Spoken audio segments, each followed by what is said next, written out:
নমস্কার, আমি অর্ক দত্ত।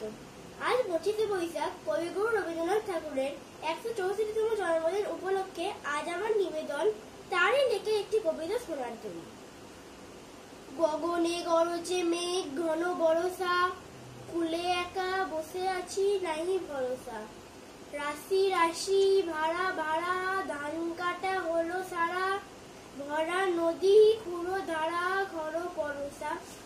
কাটিতে কাটিতে ধান এলো বরষা।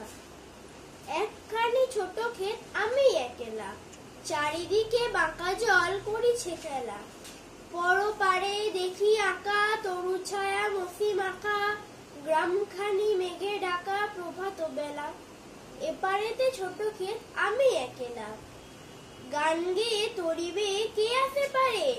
দেখে যেন মনে হয় চিনি ওহারে।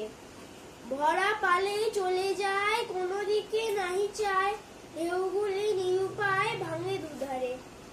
দেখে যেন মনে হয় চিনি উহারে। ওগো তুমি কোথা যাও কোন বিদেশে, বারেক ভিড়াও তরি কুলেতে এসে।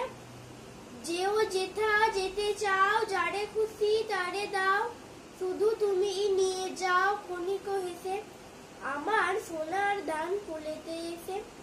যত চাও তত লাও তরণী পরে, আর আছে আর নাই দিয়াছি ভরে।